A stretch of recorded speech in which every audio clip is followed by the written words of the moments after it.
My name is Rachel McGuire. I'm a research director at the Institute for the Future. Many of you, I think, are familiar with the Institute for the Future. We're an independent, not-for-profit research and education group that focuses on a 10-year future. This webinar is a part of our Foresight Essentials program, which is really our teaching and training arm at the Institute for the Future. Foresight Essentials is where you go if you are an individual or a group and you want to learn the skills, the tools, the methodologies, and the mindsets that come with strategic foresight. And that is something that my two co-presenters have done themselves. They're both graduates of the Foresight Essentials training program.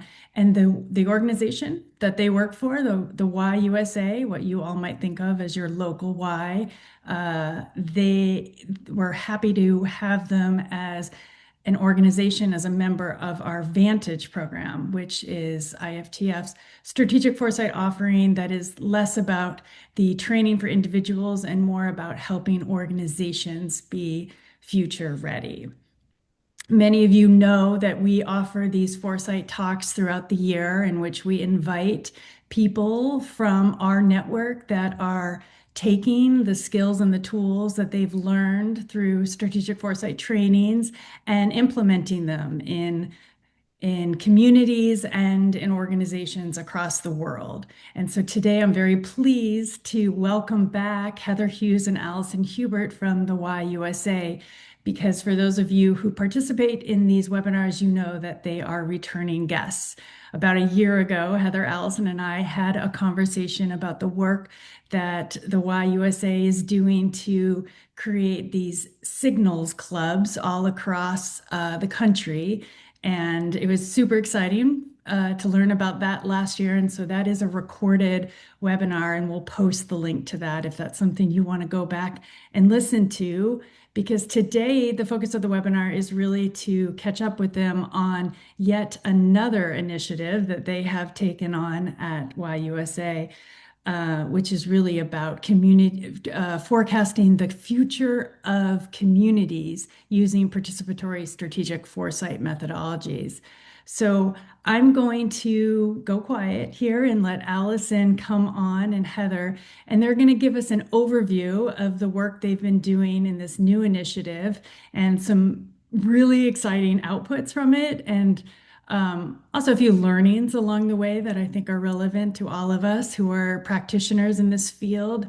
And then we'll open it up for some Q&A. I have some questions, and then please share your questions, and I will be the voice of them to ask Heather and Alison to respond to, and we will end on the hour. So with that, I will hand it to you, Alison and Heather, to get us going. Great. Thank you very much. I'll just do a quick introduction and then Allie will too. My name is Heather Hughes.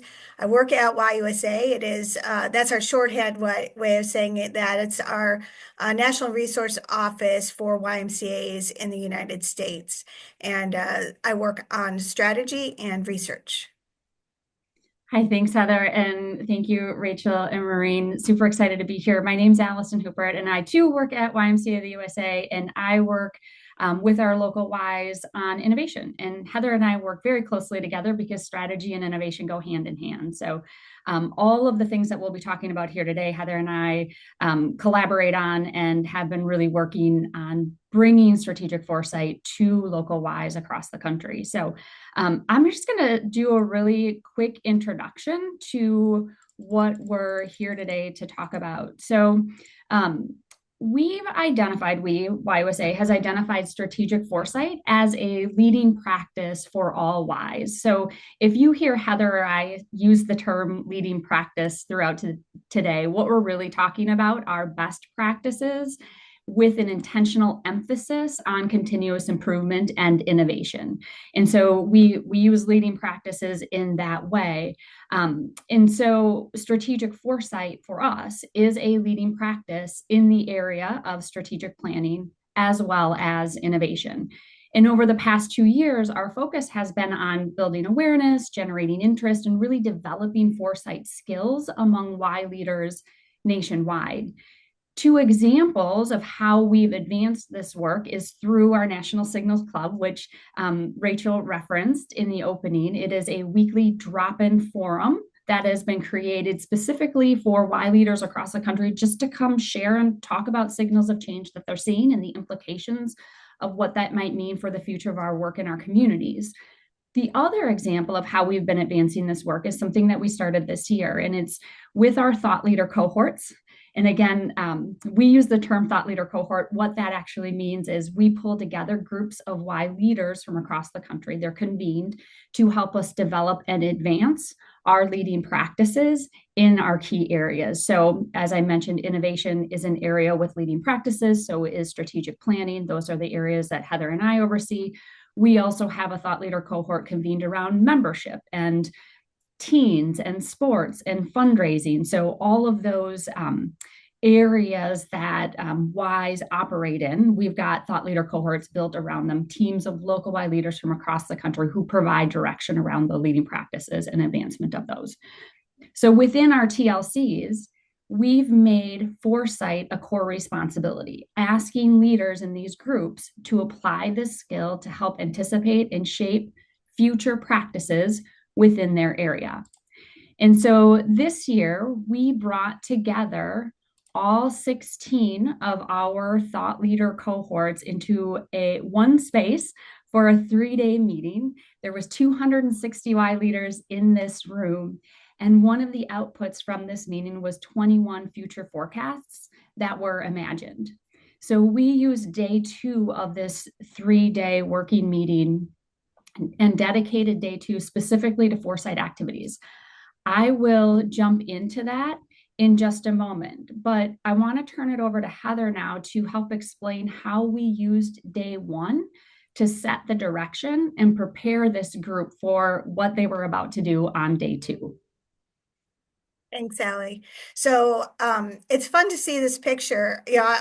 Allie put this in the deck, and I think it's funny. Just you get the personality of the group. You see the group in the back right with their hands up. It's just a fun group. And these thought leader cohorts are passionate about the work that they do, and so just jumping into this work, they've been definitely exposed to strategic foresight. Allie and I work with them every month on peer community calls and those types of things.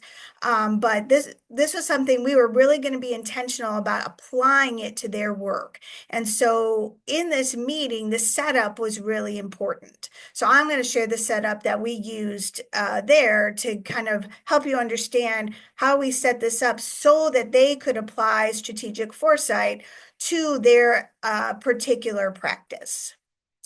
So what I'm starting with here is that we started using strategic foresight a little before 2022, but really in 2022, we made a commitment across the Ys in the United States to come up with a bold shared vision for the future.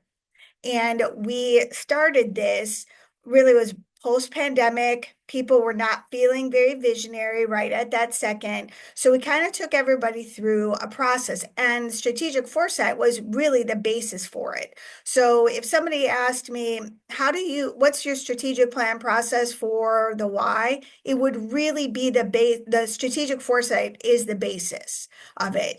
There's lots of other tools we use for strategic planning, but it is totally grounded in strategic foresight and what we use and how we use signals. And so we did research and pull together different types of forecasts using signals all throughout 2023. And then we went to a much bigger room than what I just showed you with thousands of Y staff called General Assembly.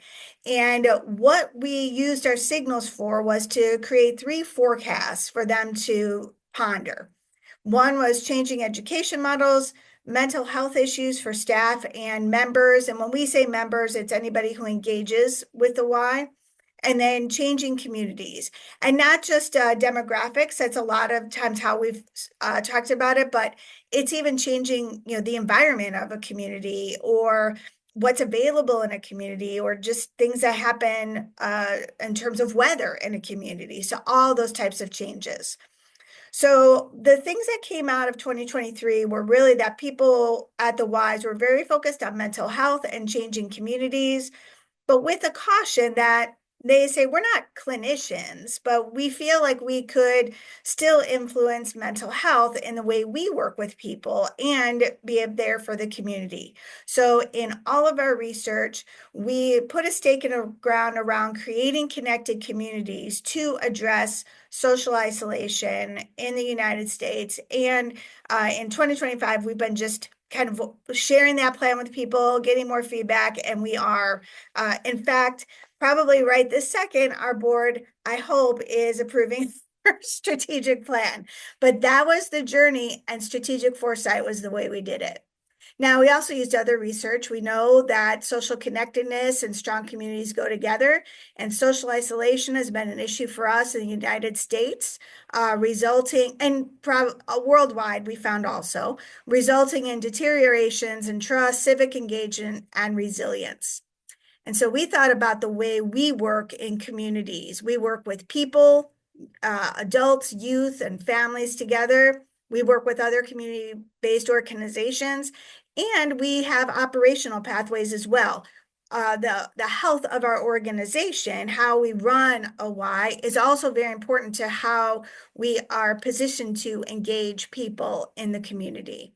So we thought about all these things and said, we also can achieve some outcomes. We know that at the Y, we've done lots of research about this, that when you're there, youth, adults, and families believe they can contribute to strong communities, feel a sense of community, have their social needs met, attain healthy behaviors, and believe in their own capabilities. So we thought, okay, what if we took all this knowledge, what they were interested in, what we saw as something to get in front of the future, and put our strengths to work.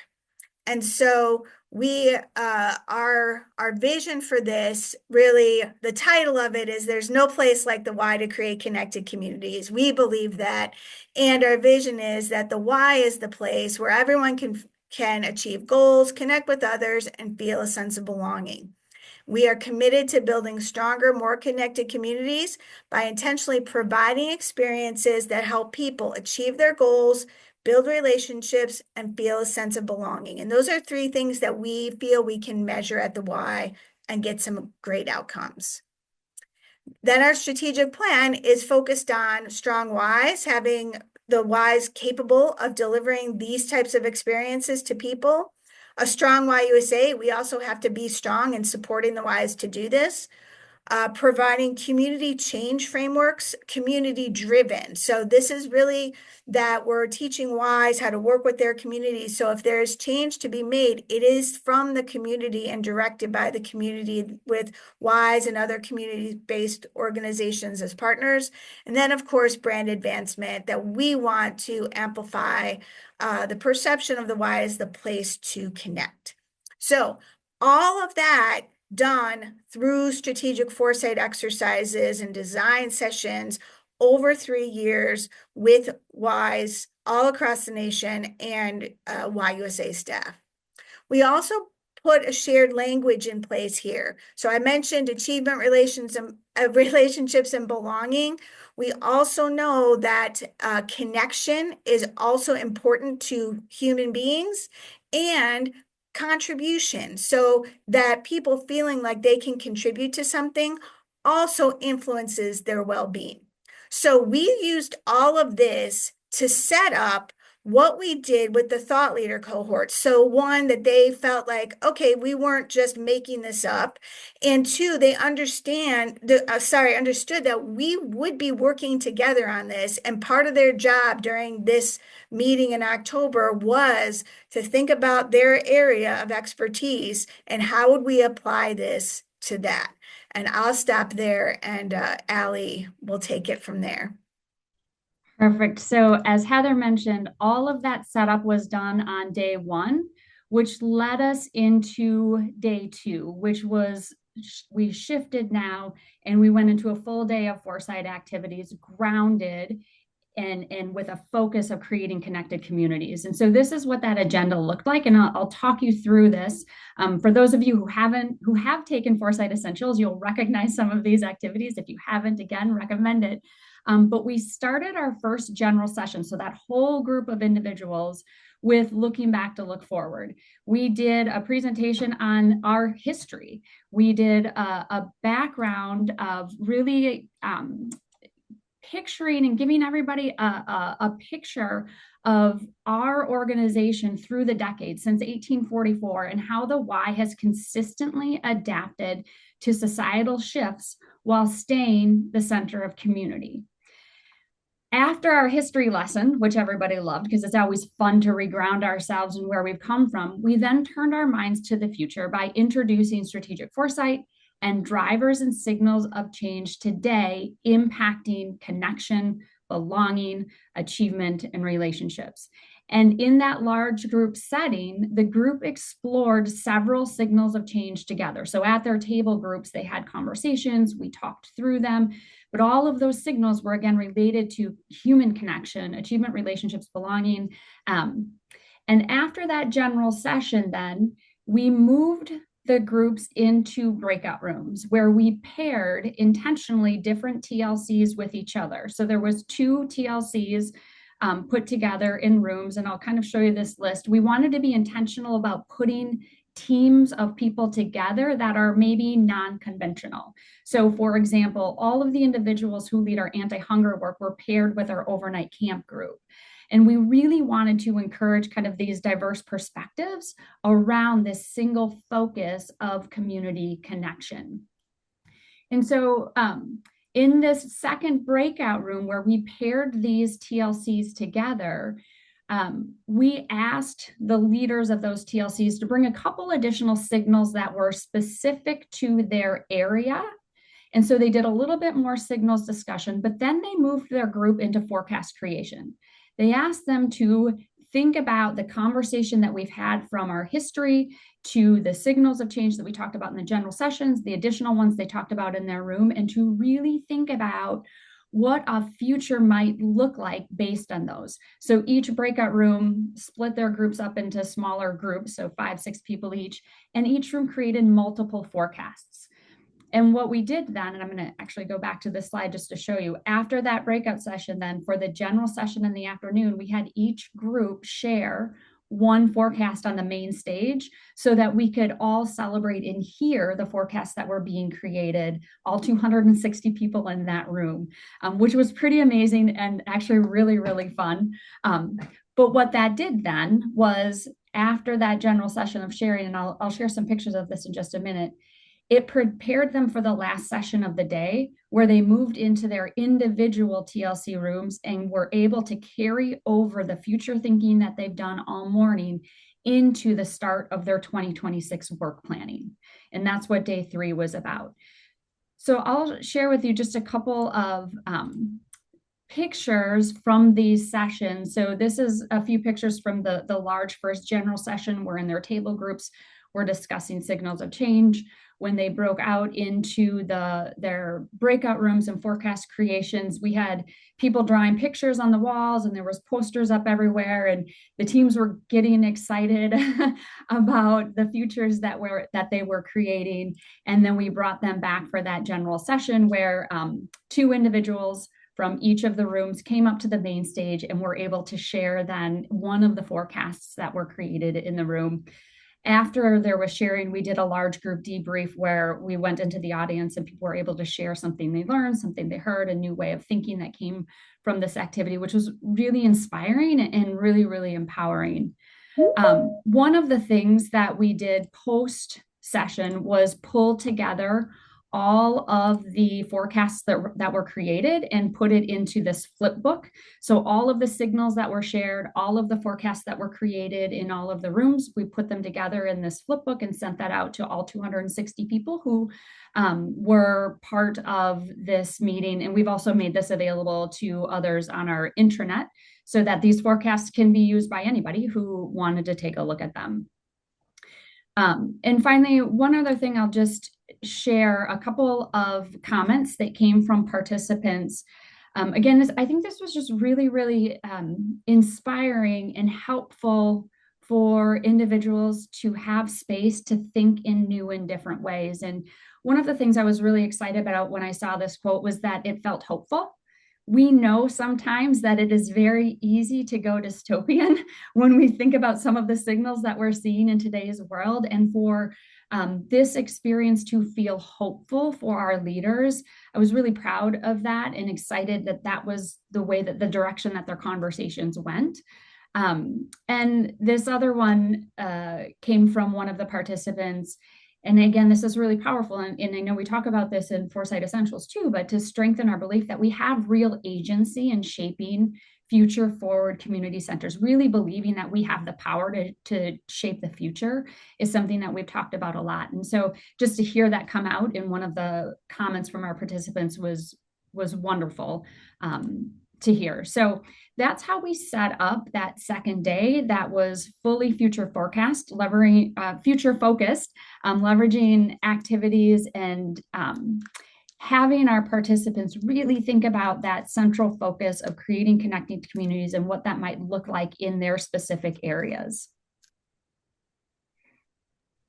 Thank you both so much. And I can see from the or from the comments that people already have questions about outputs and that stuff. But before we go there, let's just, as practitioners, just, if you don't mind, I'm going to just unpack a little bit this structure, because you've presented it as like such a tightly, efficiently developed, run of show. And from someone that's been in this field for 20 years now, I'm curious to know about the learnings that came along. So just a couple clarifying questions in the beginning. So what I was going to ask you is about the mindset of people coming into this. And, our experience at IFTF as of late is people, and this is a generalization, but people in this moment tend to be pretty overwhelmed by the pace of change occurring in their present day.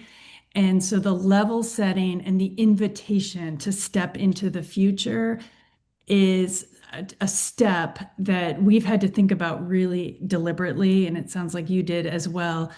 That if you don't spend, and I was encouraged to see that you spent a significant amount of time in the preparing. And so I'm curious if if that resonates, if you felt like people were like, why are we talking about the future? The present is so chaotic. Like if you kind of got that sentiment coming into it, and if the look back to look forward tool was helpful in that way to remind people that we have been in moments of significant change in the past. And then there's a third piece. I'm sorry. The third piece is, did you discuss whether or not you wanted to use a tool that has people immerse themselves in the future from an individual perspective, like want to, sort of personalize the future? And did you weigh whether you wanted people to step into the future from an organizational perspective and not an individual perspective? So sort of three questions there. One, does it resonate, this idea that people were a little bit apprehensive or dubious that it's a good time to think about the future? Two, did using history kind of help with that? And three, did you think about using a more personalized tool or immersive tool when just sort of thinking through how to get people to the future? Allie, do you want to go first, or you want? Yeah, I can start. So to the first question, one of the ways that we've been talking about strategic for the present is very heavy and there's a lot going on. And so one of the ways when we talk about strategic foresight and futures thinking is first acknowledging that and encouraging and building the understanding that we do have agency to change the future, but we have to set aside time to actually think about it if we're going to make that happen. That has been resonating with folks. And then when we get them into the space where they can actually creatively think, that's the hook. And we've seen that, I think our National Signals Club has really helped to build that understanding that it is okay to set aside an hour a week to think about the future. And it actually bleeds over into all of my day-to-day work and supports it even more. And so that's how I would respond to the first question. I think the second question, yes, the look back over history was very powerful. And some of the comments that we got from the session was the reminder of how powerful the work of the Y has been throughout the decades in a variety of ways. Not even close to the way that it is today, what it looked like in 1900 or in the late 1800s. It looks very, very different. But at the end of the day, we've still been an organization that's centered around community and connecting communities. That's been the one thread. And so when we got to this point for this session and they saw that that was the through line, everything seemed to click when we went to thinking, now what's the next era when we think about connected communities. And so that helped to create a through line and was really, really powerful. I highly recommend that look back in order to guide us forward. And for the third question, Rachel, we played around with what are the other activities that we might do to provide a personalized look before we went to organizational. Frankly, we just didn't have enough time because we had, this amount of time and where we wanted to get to. But what I will say is we do those other activities and we build them into any talk that we do around strategic foresight that Heather and I do, and also into our Signals Club. So there's other avenues where we do those activities. But for this particular session in this meeting, we really wanted to get to the forecast creation and knew that we only had X amount of time to be able to do that. Heather, I don't know if you would. Yeah, I have a few things to add. The one thing I would say is that even though we put people in a space of the future during specific exercises, we're never tone deaf to what a Y is dealing with at any given point. And so when we have this kind of future focused strategic plan, we don't forget that strong Ys are kind of what many of the people at the Y are like, yeah, that's great, but we've got to have guards on the pool and all those types of things. So I think you have to approach it that you can't be tone deaf to that while you're thinking of the future. So we do try to merge them so that people don't think that we're only thinking about the future. So that does help because I feel like Allie and I know our audience pretty well. And if we ignored that, they would probably not engage. So we have to kind of give them permission to engage and then say, we heard you on the tough stuff. We're going to address that too. So we have to kind of do both. The history does matter. And I saw a question in the chat about, I didn't know the Y did community based work. We didn't actually start in the fitness world until the 1970s. And so that's why a lot of people, of course, right now think that that is a primary focus. But the Y started as really kind of a mutual aid group, right? It started with young men who were in London who had moved from their families to be an industrialized city. And they needed a place to achieve, build relationships, and belong. And when the Y came to America, that really continued. And there's a lot of civic engagement work, and that's why the history is so fun. Like the Y was part of support for troops during wars and all sorts of things that help our teams when we're doing this to remember who we are at our core, and that in any era that we're in, even when there is a fitness focus, we are still about people and bringing people together. So that history does help with that. And now I forgot the last question. Hold on. I made a note. Personalizing, just the Oh, decision we always have to make, to Allison's point about trade-offs. yes. I think we did have to make a trade-off, but there were enough people in that room that have been with enough sessions with Allie and I that we have done the future you exercise with so many of them. So that felt like an okay trade-off. Yeah, I mean, that's really what I'm hearing, the reminder that this wasn't a one-off. This Right. wasn't like we're going to try to cover all conversations about the future in a Yeah. 2 day, which even for many in this webinar probably feels like a huge investment of time and resources. Yeah. It was actually, in some ways, you could argue you had been doing the preparation For and the years. group was ready to foresight. Okay, Yeah. just a few more tactical questions because I know everyone's eager to ask other forms of questions. The drivers and signals, did you bring those? You provided them. You didn't ask the group to generate real-time drivers and signals. Did you rely on the National Signals Clubs to as sources for the signals, or how did you think about what material to provide? Yeah, so for the session where we provided the drivers and signals because we wanted to be highly focused on ones that related to community connection, belonging, relationships, achievement. So we brought those um, and set up the activity that way.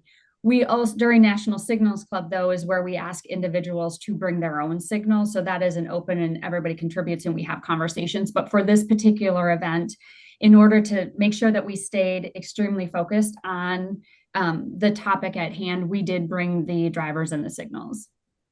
Anything you want to say, Heather? No, that all is right.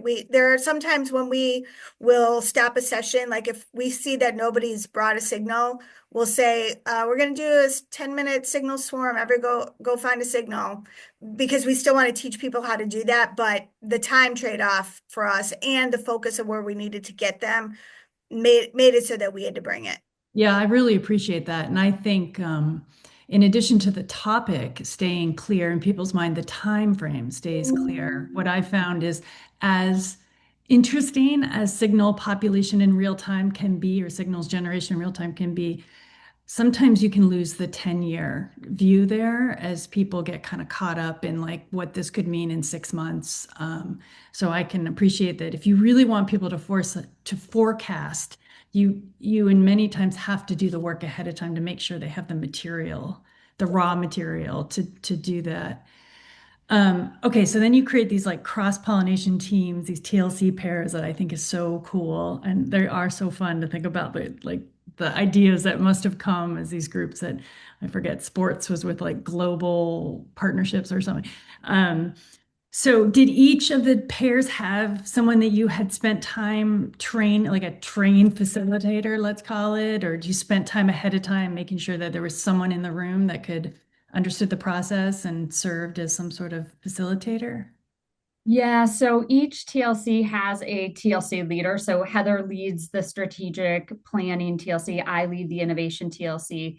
So each of the TLC has a YOSA leader who Heather and I have worked with. They help us lead our National Signals Club, our weekly club calls as well. So they're very well versed and very well equipped to facilitate a future forward conversation in those rooms and then the forecast creation. So we had in each of the room, there was at least two YUSA, facilitators, leaders of those TLCs who are guiding that conversation. Again, seems very important. Like if you had just sent these groups off with a template, I That wouldn't imagine have the worked. Yeah. output would not have been what it is. No. And Rachel, I'll just add, I think something that you said earlier makes sense. So we've been building to this, right? Like this is, I don't know, Heather, what are we 2.5 years, almost 3 years in now? Yes, yes. So we've been building to this. Could we have done this last year? I'm not sure. 2 years ago, for sure not. So it is something that we've been building towards. And I think we were excited to try something like the next step of what can we do now.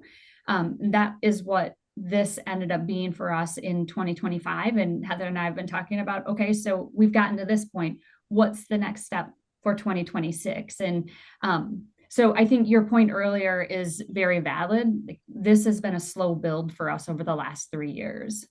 It's so admirable. I mean, that's why everyone's so excited in the chat because you guys really do represent like the output that people are looking for. So let's get into the output. So these forecasts are created. You've created this book. Are you sharing this publicly? Somebody's asking for a link in the chat. It's right now just on our intranet for our employees. we weren't sure if anybody would be interested in it other than Yeah. Well, one well, people. we have people to ask, and so if we can, we will, and we can circle back. And what are you going to do next with it internally? I imagine there's some more work that needs to be done to sort of unpack some of these. My sense is some are probably a little bit more provocative than others. Some are more near term. Mhm. Some are more tactical. Some would probably require radical transformation. So what happens next with these forecasts? So the TLCs can use these as they look ahead to their work in 2026 and beyond. And some of them are definitely 10, 15, 20 years. Some of them are more 5 to 10 years, but they'll be able to use those.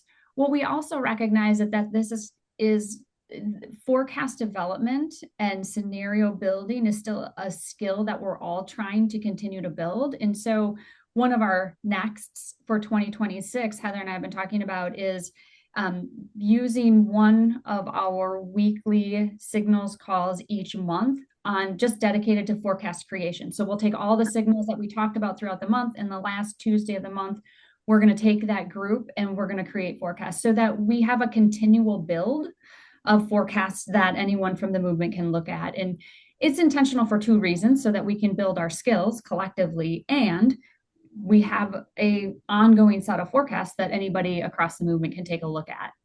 Heather, I don't know if you would answer that otherwise. Yeah, no, I think that's right. I do think though that there are some things that we'll keep looking in there. So like one thing that came out of my group was it wasn't actually super future focused, but it is something that was needed. And between fundraising and strategic planning, it had a lot to do with data and sharing data and those types of things. Those are things that we can work on right now. So some of them were uh, focused also on what would enable a future. So we're looking at some of those forecasts in that way too. So we'll always keep updating those, and that's actually the purpose of the Signals Club, because we may change a forecast, based on what comes up through the club. Yeah, that's super interesting. So when you say you're going to dedicate some time to forecasting within the Signals Club, it will be kind of like a intersectional signals exploration kind of idea. Will you Yes. put drivers into that too? Or is it more like a what if this signal, and this signal were to intersect and scale?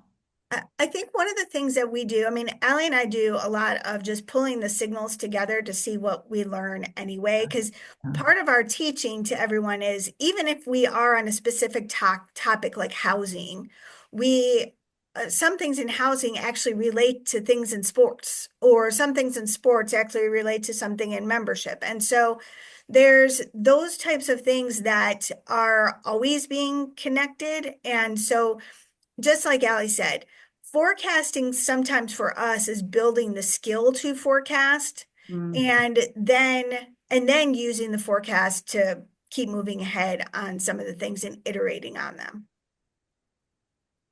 I think that's very helpful. Um, Okay, I have two more questions, and then I'm going to start filtering some of these questions that are coming into the chat. So keep them coming, folks, and we'll try to cover as many as we can. Um, my first one is probably somewhat controversial, but I am curious on your thoughts on this.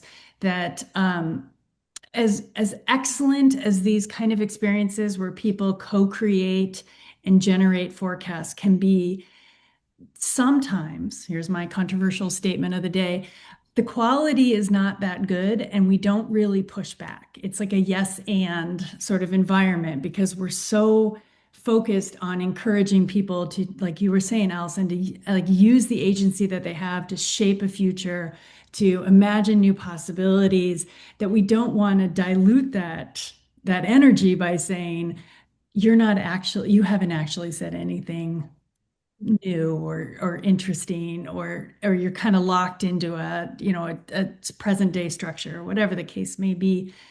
Where do you stand on that? Like, was there any inside these small groups in the facilitation that you ran, was there any like make sure we're actually talking about 2035, Or were you at the like, you know what, we just want people to step into this environment for at least this time, and we don't want to put any guardrails on it.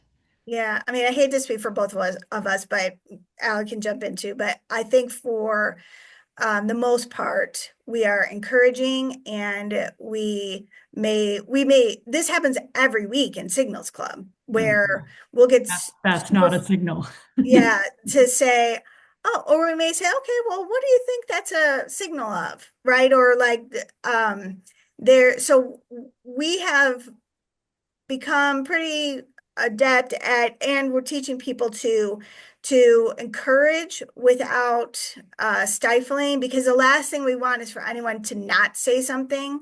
So we just we can, between Allie and I and others now, we can figure out what we can use and what we can't without hurting someone's spirit of Yeah. this exercise. And so if we weren't, like, if Allie and I were saying, yep, we'll just use whatever they have, like, that would be irresponsible. But Mm, we eventually get, if we can get people coming back enough, they will understand the difference pretty soon. So we try to say it in ways that are encouraging, and say, well, have you thought about it this way? Or we might ask the right question. So that could be just the why in us, but it would also not be part of how we wanted to approach this either, to do that.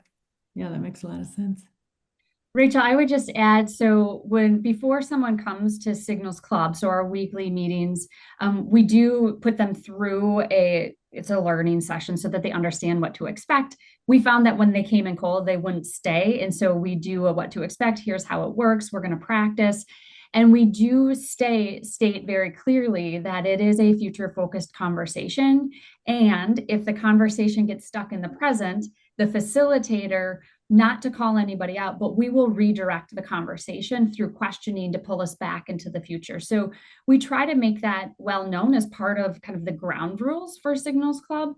And one of the questions that Heather and I often use when we start to see a veer towards a stuck in the present is, tell me what this looks like, or paint a picture of what this looks like in 2035. What are the new behaviors, or what is the actual interaction that would take place if this signal were the norm? And so I think Nice. people have gotten used to knowing that that means, okay, we need to go, we need to go out to the future with our conversation.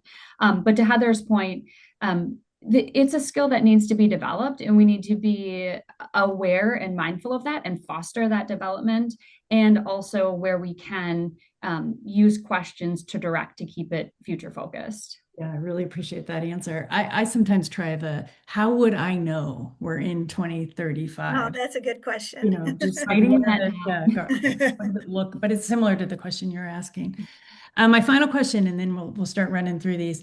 Um, is probably a preview for our conversation that we'll have next December. Again, I don't predict the future, but if I were, I'd say we'll be back again to talk about teen programming and foresight. So I know this is a space you're starting to explore. So for those of us who are interested in youth and futures thinking and foresight, are you willing to share a little bit about what you've got planned for your teen programming moving forward? It's all still in our heads and in development, frankly. I'll be fully transparent, but we do know we have an opportunity with the youth that we serve, in particular teens, actually building this skill into our programming and the services that we provide. So we're helping them develop this skill. I was inspired at the 10-year forecast event, and there's an organization there who was talking about doing strategic foresight with families in their younger children. And I actually was texting throughout that whole session to our teen director, like, listen to this. And so we know that there's an opportunity to bring strategic foresight into the work that we do with teens, and excited to explore and start testing a few things in 2026. Yeah, I Exciting. think that's a fair answer for sure. Okay, There, great. there's, and we tend to try to treat, whether it's the right thing or not, no practice is gets more attention than another, really. So there's lots of practices that we're thinking about futures in sport. Actually, sports comes up, and that is a big connection to teens. There's a lot of teams who are competing or interested in it, and so we eventually we would love for everybody to see how the signals for teens actually contribute to the signals for adults or vice Everything, versa. right? Yeah, right. Workforce, like, yeah, the leadership, interesting. Well, I have two teenagers that live at our local Y. Shout out to the East Side Y in Austin, Texas. And I know that one of them would just want to contribute over and over again. And volleyball, so basketball doesn't have to share the court with volleyball. Well, I did So, invent volleyball too. We stand by and then that. the other one would be pro volleyball. So, all right. So it seems like a lot of people have questions about the signals, the signals clubs. And so Maureen has posted in the chat the webinar that we ran that we focused solely on the signals clubs. So I encourage everyone to reference back to that if you didn't hear that talk last year. But there are a number of questions that have come up around them. So do either of you just want to spend a couple minutes just reminding us? I know we've been referencing it throughout, but can you give the boilerplate overview of what they are and how you run them? Yeah. Yeah. Go ahead, Allie. You start. Sure. So Signals Club, we have formulated ours to be weekly, Tuesdays at 1 o'clock Central, 1 hour, and it is dedicated time, open space. We just talk about signals. We started out, the facilitators who were at the start, Heather and I, and we've slowly built a group of facilitators who help us with this weekly, but we bring signals and we talk about them. Last year, we started baking in some additional activities, and come looking ahead into 2026, the final Tuesday of the month, we're going to use that for forecast creation, as I mentioned earlier. But they're literally just scheduled as 1 hour a week to talk about signals of change and their potential implications. What we did add, and I mentioned this earlier, is what we found as we started. At first, the door was just open. We said, anybody come join. And it was great. And we do highly recommend casting a Y net. But what we started to learn was that those who were regulars, after a while, their skills had become a little bit more advanced about talking about signals. So when we brought new people into that group, it felt a little intimidating. So now we call it a learning session. Anybody who wants to join Signals Club, we put them through that learning session so that they are prepared when they come to their first Signals Club meeting. And we've just found that that's actually helped build a more cohesive group. So it's thinking about the future once a week. Yeah, evolving too. Go ahead, Heather. Yeah, and I think the other part of it is that like it is I would not ever say it's not ever heavy, but Signals Club is supposed to be fun. And so sometimes there are heavy topics, but it is we try to make it relaxed. We invite everybody in. We don't, just like we said before, we don't say that was not a signal. We don't say things like that. We make it a place that people want to come, and it feels almost like a break. So that's actually, we were talking about this before we got on, is I think like the secret is to be relaxed. And that's actually the best part of it, is that you get on, nobody feels stressed out. Why? Everybody is, but a lot of times why people are doing so many jobs at one time. And if they can just come here for an hour and dream a little bit and not feel like they did something wrong, if they didn't bring the right signal or anything, like that's really kind of if the structure nobody sees, right? Maybe that's the best part of it. Like Allie and I make sure the structure's in place so that everybody feels relaxed. Yeah. Like We have a 1 week commitment. We bring signals every week. We let people have time to read them. I saw that in one of the chats. Like at the event, we didn't. So like I explained my signal, and mine had a couple of videos connected, so made it a little bit easier. But we don't, we give people time to read the signals in Signals Club so they don't have to do any pre-work. So I think that's kind of the big thing, is like the hard part is for me and Allie, and I wouldn't even say it's hard. Like we enjoy it too, but we don't make it hard for anybody. Yeah, that's so nice. And, just to underscore, I think what's interesting too is the diversity of both geography and sort of positioning within the organization so that there's really no one really cares what your title is. No, we Nobody never really do. cares Yeah. what your role is. We're just here. What the shared space is, what are you seeing? And we're all kind of experts in Hmm. the future in that way. Okay, a couple questions specifically about the Foresight development during that. We're going to swing back to the October session. So people want to understand a little bit more about what the specific ask was for developing those forecasts. I saw it looked like there was some language encouraged by 2035, comma, blah, blah, blah. So, and let's fold in another question here. They also struck me, I mean, I've only seen them quickly, but as relatively positive futures. So was that also intentional? Was that part of the design to produce a preferred future as opposed to a dystopian one or one responding to a dystopian set of future conditions? Yeah, two really great questions. So we did in the general session before they went into the breakouts, we talked about what a future forecast was, and we've used language from IFTF for that to help support it. But really, it wanted to make it accessible and easy for everyone who was creating one, and just talked about what a forecast was. It could be one sentence, it could be a narrative, it might be a social media post, it might be a persona. So we gave those options. And then we did talk about possible, probable, and preferable futures and asked that they create a preferable future. We did want to ensure that it was something that the group could see themselves in, not to say that we don't ever want to look at the other side of preferable, but for this activity, we did, for this event, we did ask for preferable futures. So there was setup of what a forecast was and that we wanted a preferable. What I will say is I had tested this activity in a couple other events that I had facilitated on. People can do this if we give them direction and then we take a step back as a facilitator and just let them think and go. So I found this, like, people can actually do this really, really well, and they have a lot of fun with it. It is great.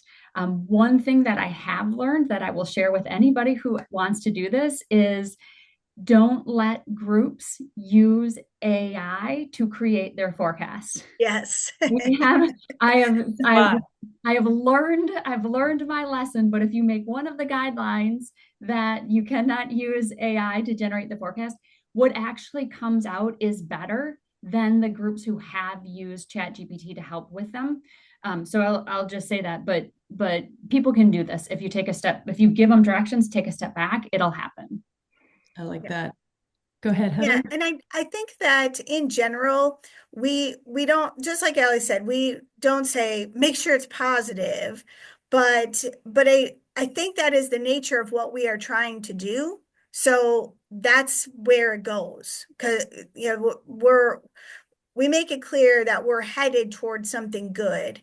And in Signals Club, I mean, when we first started them, and whenever we talked about AI, it was always something scary for people. And I think what we've been able to work towards teaching and saying and feeling like the future doesn't have to be scary.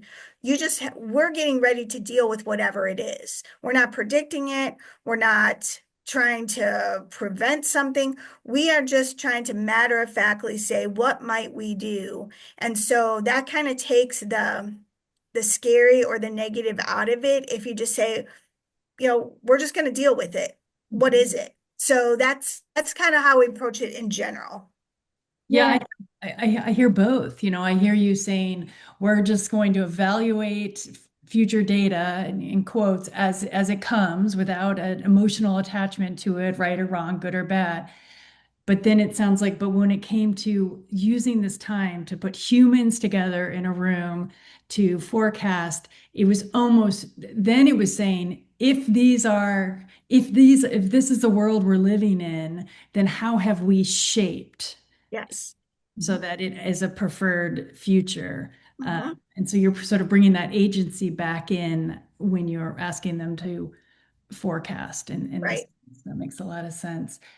Let me do one last question, and then I'll spend some time talking about the upcoming Foresight Talk, and I'll let everyone get back to their day, which is just the perennial question on learning. You know, you've now completed this. This is in the rearview mirror. Any advice to your past selves that you would have offered? There was a question about just how much time and resources this took. So any like final words of wisdom that you would give to this group, or maybe to your to yourself a year ago? For this group, I would say just get started. Like Yeah. our first step was, hey, would people come to a Signals Club? Let's try it and see. And you just think about how do we build from there. So my recommendation, just find a place to get started and use the information you're getting from that starting point to figure out how to evolve. Yeah. Yeah. I think don't make it hard. Like if I were going to say, if you just want to start something in your organization or even in your neighborhood, say, hey, we're going to get together. Let's bring a signal and we're just going to talk about it. And that's it. When Allie and I want to advance it, like that's when we have a conversation and say, okay, what are we going to do to advance it and keep everybody interested, those things. But it's not, that's the number one thing. Do not make it hard. And there's, yeah, Allie and I were trying to put different activities into each month, and we said, let's just focus on forecasts, right? That's what signals are supposed to do. And so, like, that's the overarching advice is don't make it hard, but you got to try things. So it's also, if you have an instinct to try something with your group, you should just try it and then you can stop. It doesn't work. So the more informal you can make it, the better. It's easier to be agile as well when you do that. I really like this. Don't make it hard. Get started. Yeah. Got it. All right. Well, Alison, Heather, thank you so much for the work you do and how hard you work to create better futures for all of us. And thank you for sharing with this community your experience. It's inspiring and it's hopeful and it's incredibly remarkable what you've done. So I hope you also appreciate that you are doing amazing work and we really admire it. As for everyone else, thank you for joining us. This is the last Foresight Talk of 2025, but the good news is we start right back up in 2026. So please join us on Thursday, January 29th at 9 a.m. Pacific and lots of other time zones to speak with Professor Lauren Neeson from Portland State University, who has written a book on the future of social work that she's calling Anticipatory Social Work. And she's using foresight methodologies and techniques to reimagine social work and how we can think about that field in the future. So please join us in late January for that. And I think I will end now, and which is a gratitude for all of you who have participated in these throughout the year, and thank you to the Foresight community in general. Have a great day, everyone. Thanks, Thanks. everyone. Thank you.